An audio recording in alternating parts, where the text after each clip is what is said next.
como que a gente define qual a metodologia ideal, como que a gente entende um pouquinho sobre o que vai ser o melhor para aquela construtora, enfim, para aquele empreendimento. Marco, quer começar? Pode ser. E eu gostaria até de aproveitar para contextualizar um pouco mais o cenário das obras que a gente acaba não só trabalhando, mas que a gente acaba identificando em todo o mercado. A gente consegue verificar um ambiente que é um tanto quanto desfavorável a nível de produtividade e previsibilidade. E isso é um grande desafio, né? Em relação a trazer essas ferramentas, esses métodos.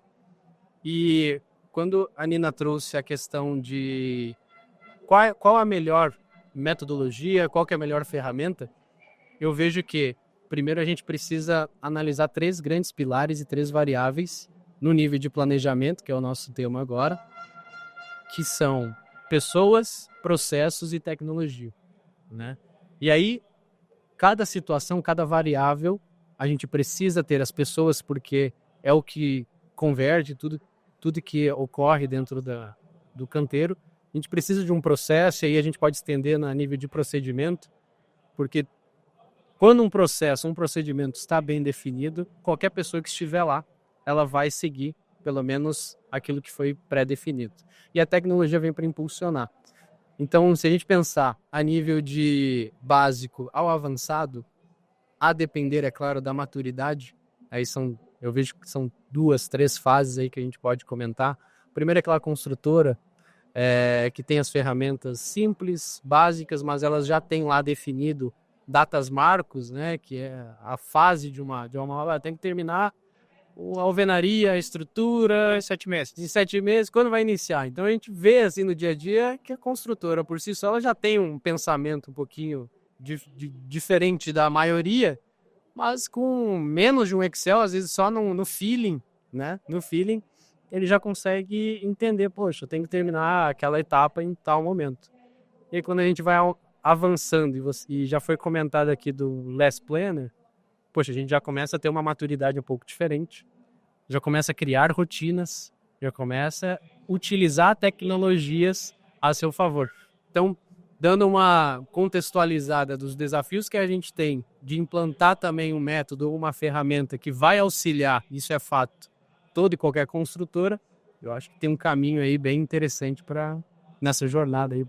E falando de metodologias, né, eu acho que o principal ponto, quando a gente começa a falar um pouquinho, primeira coisa é entender o porquê que a gente está fazendo aquilo. Por que eu tenho que fazer um planejamento de obra?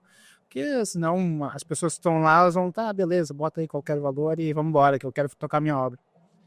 Então a primeira coisa é a gente entender o porquê que a gente está fazendo aquilo e pensar, bom, inicialmente alguns marcos, né? Minha estrutura em tanto tempo, minha alvenaria em tanto tempo. É o mínimo que a gente pode pensar, talvez ali usar um Gantt, né? Uma ferramenta mais com um nível de gestão visual um pouco menor. E a partir daí, eu acho que a gente precisa começar a pensar em setorização, um pouquinho mais dividir lotes, a gente trabalhar em questões de mania de balanço para trazer uma visualização muito melhor do que se está planejando, trabalhar com ritmos. E aí, quando uma obra tem bastante repetitividade, né, as incorporadoras, isso é bem invisível, talvez parques solares, parques eólicos, galpões, a gente consegue segmentar, a gente trabalhar uma ferramenta um pouquinho mais avançada, a linha de balanço. Quando não tem uma obra tão repetitiva, a linha de balanço talvez não me ajuda tanto. Vou trabalhar um pool planning, que aí eu vou definindo alguns marcos e trabalhando de trás para frente para entender quando que eu preciso iniciar as atividades, né, avançando um pouquinho mais nessa parte de planejamento de longo prazo. Acho que são o comecinho e o final. Perfeito.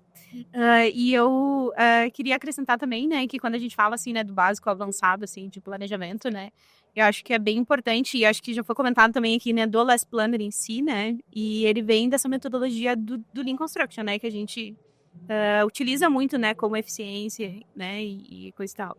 E a ideia, né, e por que tanto a gente gosta tanto, né, da linha de balanço, né, porque ele já vem com alguns princípios, né, de transparência, né, da gente conseguir enxergar, né. Então, a gente normalmente quando começa uma implementação, principalmente cursos, né, a gente começa com o primeiro módulo, que é aprendendo a enxergar, né. Então a gente aprendendo a enxergar os desperdícios que estão em todos os lugares, né. tanto dentro de um planejamento que eu já fiz do papel, né, ou no Gantt, ou na linha de balanço, e depois ver no canteiro de obras também, né? Então a gente precisa ter esse link, né, sempre do... eu acho que esse é o ponto, né? A gente tem que ter esse link, né, do que está acontecendo no dia a dia lá no meu canteiro, né, no meu chão de fábrica, né, com o planejamento em si, porque senão acontece exatamente o que o Gustavo pincelou um pouco, assim, sabe? A gente acaba botando aquilo no papel, mas no fim aquilo não vai ser executado nunca, né? Se a gente não for lá no canteiro de obras e aprender a enxergar realmente os desperdícios em si. Você acabou de escutar parte de um episódio do Cienge Podcast da Construção. Aproveite para ouvir um conteúdo completo no YouTube, Spotify e Cienge Comunidade. Aguardo você.